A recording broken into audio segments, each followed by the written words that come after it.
അങ്ങയുടെ ഒരു അഭിപ്രായം എങ്ങനെ? ഈ വികസനങ്ങൾ ഒരുപാട് നടന്നു. അപ്പം അന്ന് പ്രധാനമന്ത്രി പൊട്ടിച്ചിരിച്ചെങ്കിലും കുറേ റോഡുകൾ നമ്മുടെ നാട്ടിലുണ്ടായി. നാഷണൽ ഹൈവേ ഒക്കെ നല്ല സൂപ്പറായി കിടക്കുന്നു. അപ്പോൾ അതൊക്കെ വോട്ടായി കൺവേർട്ട് ചെയ്യപ്പെടും എന്നാണ് സുനിൽകുമാറിനെ പോലുള്ള ആൾക്കാരും കുഞ്ഞിക്കണ്ണൻ സഖാവും ഒക്കെ വിശ്വസിക്കുന്നത്. ഈ വികസനം വോട്ടായി കൺവേർട്ട് ചെയ്യപ്പെടും എന്നതിനോട് എനിക്ക് യോജിപ്പില്ല. ഇല്ല ഇല്ല ഇല്ല ഒരിക്കലും ഒരു വോട്ടർ പോളിംഗ് ബൂത്തിൽ എത്തുമ്പോൾ വികസനത്തിന്റെ പട്ടികയൊന്നും ഹൈവേ ഒന്നും മനസ്സിൽ കാണത്തില്ല, ഒന്നും ഉണ്ടാവില്ല. അവന് അയാൾക്ക് അയാളുടേതായ എന്തെങ്കിലും കാരണം അന്ന് രാവിലെ ഉണ്ടായതായിരിക്കാം. അതാണ് വോട്ടിന് നിശ്ചയിക്കുന്നത്. അല്ല, കുറച്ച് ആൾക്കാരല്ലേ അങ്ങനെ ഉള്ളൂ, ബാക്കിയുള്ളവർക്കെല്ലാം ഒരു നമ്മൾ ചരിത്രം പരിശോധിക്കുമ്പോൾ അങ്ങനെ വലിയ ഒരു ജനാവലി അല്ലെങ്കിൽ സമ്മതിദായക സംഘം ഒരു അജണ്ട മുൻനിർത്തി വോട്ട് ചെയ്തത് അത് 1977-ലാണ്. അന്ന് പോലും കേരളത്തിൽ നമുക്കതിൽ നിന്ന് മാറി നിൽക്കേണ്ടി വന്നു.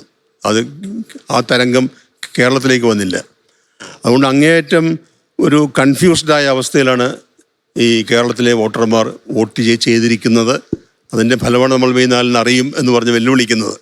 അങ്ങയുടെ ഒരു പ്രതീക്ഷ? എൻ്റെ ഒരു പ്രതീക്ഷയല്ല, എൻ്റെ ഒരു പ്രാർത്ഥന, ഒരു തൂക്ക് സഭ, ഹങ് അസംബ്ലി ഉണ്ടാകരുത് എന്നുള്ളതാണ്. അങ്ങനെ ഉണ്ടാകരുത് എന്നുള്ളതാണ്. അങ്ങനെ ഉണ്ടാകാനുള്ള സാധ്യത അങ്ങ് കാണുന്നുണ്ടോ? സംഭവിച്ചു കൂടുന്നില്ല. ഇവിടെ എല്ലാവരും 100, 110 ഒക്കെ പറഞ്ഞവർ ഇപ്പോ താഴേക്ക് വന്നല്ലോ. 100 പറഞ്ഞവർ 80+ ആയി. ഇനി കുറച്ചുകൂടി താഴേക്ക് വരാമല്ലോ. എണ്ണുമ്പോ 110 പറഞ്ഞവരും ഉണ്ട് ഇവിടെ. എനിക്ക് വന്നേ കുറയ്ക്കാൻ കൂട്ടാത്ത നിൽക്കുന്നത് അഡ്വക്കേറ്റ് ജയസൂര്യയുടെ ആൾക്കാരേ ഉള്ളൂ. അവര് കൂട്ടുന്നതല്ലേ കുറയ്ക്കുന്നതല്ലേ അല്ലേ? പക്ഷേ എല്ലായിടത്തും സാന്നിധ്യം ഉണ്ടാകും എന്ന് പറയുന്നുണ്ട്. അവര് അത് ഇപ്പൊ സാന്നിധ്യം ഉണ്ടല്ലോ. അല്ല, എണ്ണിക്കഴിയുമ്പോഴും അല്ല, അവര് കുളം എല്ലായിടത്തും ഉണ്ടാവുന്ന. ഓക്കെ. അതുകൊണ്ട് നമ്മൾ ഈ ചർച്ചകളൊക്കെ നടത്തുമ്പോൾ ഇത് ജനങ്ങൾ വോട്ട് ചെയ്തതിന് ശേഷമുള്ള ഒരു ചർച്ചയാണിത്. പരസ്പരം നമുക്ക് അങ്ങോട്ടും ഇങ്ങോട്ടും വികസനത്തെക്കുറിച്ച് ചർച്ച ചെയ്യാം. വികസനത്തെക്കുറിച്ച് ചർച്ച ചെയ്ത് നമ്മളെവിടെ എത്തുകയില്ല.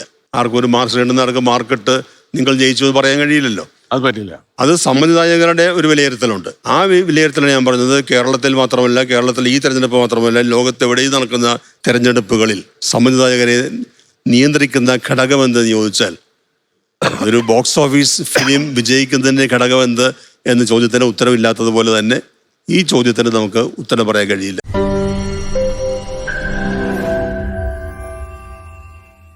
ലോകത്തെവിടെയായാലും ഏത് സമയത്തും 24 വാർത്തകളും ഓഗ്മെന്റഡ് റിയാലിറ്റി പാക്കേജുകളും എക്സ്പ്ലെയിനറുകളും വിശദമായി കാണാൻ ഞങ്ങളുടെ യൂട്യൂബ് ചാനൽ നിങ്ങൾക്ക് സബ്സ്ക്രൈബ് ചെയ്യാം.